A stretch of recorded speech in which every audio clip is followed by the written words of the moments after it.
आज से हम लोग स्टार्ट कर रहे हैं हमारा एजेंट्स वाला मास्टर क्लास। मैं आपको इसमें एजेंट्स के बारे में सिंपल तरीके से समझाने वाला हूँ। अगर तो आपने कोई पहले एजेंट्स के ऊपर वीडियो देखी है और आपको उसमें कुछ समझ नहीं आया है तो आप नीचे कमेंट कर सकते हो, मैं आपको रिप्लाई कर दूंगा। या अगर आपको इस वीडियो में कुछ समझ नहीं आया तो आप कमेंट कर देना, मैं आपको रिप्लाई कर दूंगा। तो चलिए स्टार्ट करते हैं। हम लोग इसको देखने वाले हैं कॉन्सेप्ट के अंदर कॉन्सेप्ट क्या होते हैं, उसके बाद हम समझेंगे ए एजेंट्स और ए ऑटोमेशन क्या होते हैं और उसको देखेंगे। स्टार्ट करने से पहले आप बुक और पेन लेके बैठो या अपने वहाँ का नोटपैड ओपन कर लो और जो जो चीज़ें समझ है उसको लिख लो। इससे आपको समझने में आसानी होगी। हाँ, प्रॉब्लम नहीं है अगर आप नहीं लिख रहे, बस आप कॉन्सेप्ट क्लियर कर लो। इससे आपको आगे जाके आसानी होगी एजेंट्स बनाने में, क्योंकि कोई भी छोटी मोटी गलती से आपका एजेंट खराब बन सकता है। सबसे पहले हम समझेंगे ए एजेंट्स और ए ऑटोमेशन होते क्या है। अब देखो, दोनों का काम सेम होता है। एक की पावर थोड़ी ज्यादा होती है, एक की थोड़ी कम होती है। दोनों का स्ट्रक्चर थोड़ा डिफरेंट होता है। सबसे पहले देखते हैं ए ऑटोमेशन क्या होता है। देखो, रोजमर्रा की जिंदगी में एक डेली काम होते हैं जिनको करने के लिए एक आदमी चाहिए होता है। मतलब कि उस काम को करने के लिए आपको एक आदमी की जरूरत पड़ती है।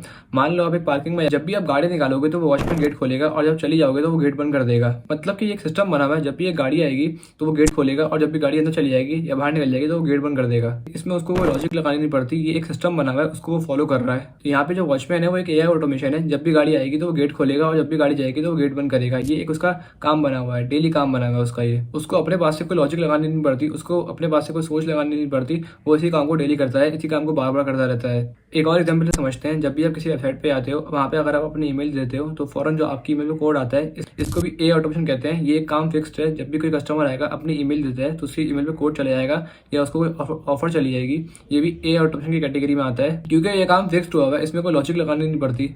आप ये चीज क्लियर कर लो, ए एजेंट्स और ए ऑटोमेशन अलग अलग होते हैं, क्योंकि बाद में लोग कंफ्यूज हो जाते हैं। यहाँ पे आपको ए एजेंट बनाना है या ए ऑटोमेशन बनाना है, रूल बेस्ड काम बनाना है या लॉजिक बेस्ड काम बनाना है। ए ऑटोमेशन रूल बेस्ड काम को बोलते हैं, जिसको एक दफा काम दे दो और वो काम वो बार बार करता रहता है। अब बात करते हैं ए एजेंट्स की। ए एजेंट सिर्फ काम नहीं करते, ये सोचते भी हैं और डिसीजन भी लेते हैं। ए एजेंट डेटा को एनालाइज करता है और फिर सोचता है इस वक्त क्या करना है और उसके बाद फिर एक्शन लेता है। ए एजेंट फिक्स रूल पे चलता है, ये कॉन्टेक्स्ट को समझता है और फिर उसके हिसाब से एक्शन लेता है। इसका रिस्पॉन्स स्मार्ट होता है जब भी बिजनेसेस इसको यूज करते हैं। आज जो उसने काम करा होगा वो नॉर्मल काम करा होगा और जो कल करेगा वो आज से अच्छा करेगा। ए ऑटोमेशन में रूल सेट होता है, लेकिन ए एजेंट्स में रूल सेट नहीं होता। एग्जाम्पल से समझाता हूँ आपको। आपका एक बिजनेस है, आपके कस्टमर्स आपको व्हाट्सएप पे मैसेज करते हैं और आपकी एक वेबसाइट है।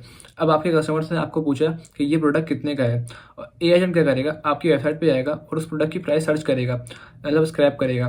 फिर उसको जो आंसर होगा वो चैटजीपीटी के जरिए उसका आंसर लिखवाकर आपके कस्टमर को सेंड कर देगा। इससे आपका टाइम बचता है। जिस तरह आप एक बंदा हायर करते हो अपने कस्टमर्स को रिप्लाई करने के लिए, इसी तरह वही डेटा अगर आप ए एजेंट को दे दो तो उसी तरह वो भी बात कर सकता है। एक और एग्जाम्पल देता हूँ आपको। आपने चैटजीपीटी के जरिए ईमेल लिखवाई और आपने चैटजीपीटी को बोला ये ईमेल मेरे दोस्त को सेंड कर दो, तो क्या चैटजीपीटी वो ईमेल आपके दोस्त को सेंड कर सकता है? नहीं। यहाँ पे आपको यूज करना पड़ेगा AI agent. AI agent ChatGPT का यूज करके ईमेल भी लिखवा सकता है और फिर जीमेल के जरिए ईमेल भी सेंड कर सकता है। आपको सिर्फ ये लिखना है कि मुझे मेरे दोस्त को ईमेल लिखनी है, टॉपिक ये है और मेरे दोस्त की ईमेल ये है। आपको सिर्फ एक दफा बताना होता है तुम्हें करना क्या है, फिर वो उसके हिसाब से काम करता है। उसी तरह काम नहीं करता, उसके हिसाब से काम करता है। ये ऑटोमेशन रूल बेस्ड काम करता है। आपको पता होता है उसका आउटपुट क्या आने वाला है। ये एजेंट डेटा को समझता है और फिर उसके हिसाब से काम करता है। इसीलिए अगर आपको एक ही काम को बार बार कराना है तो ऑटोमेशन बेस्ट होता है। लेकिन अगर आपको कॉम्प्लेक्स चीजें करवानी है जिसको आपको एक दफा नहीं कराना, उसमें आपको नॉलेज डालनी होती है, तो इसके लिए ए एजेंट बेस्ट होता है। जैसे आपको डेटा स्क्रैप करना है, आपने एक स्ट्रक्चर बना दिया, वो उसी को फॉलो करता रहेगा और वो बार बार वही काम करता रहेगा।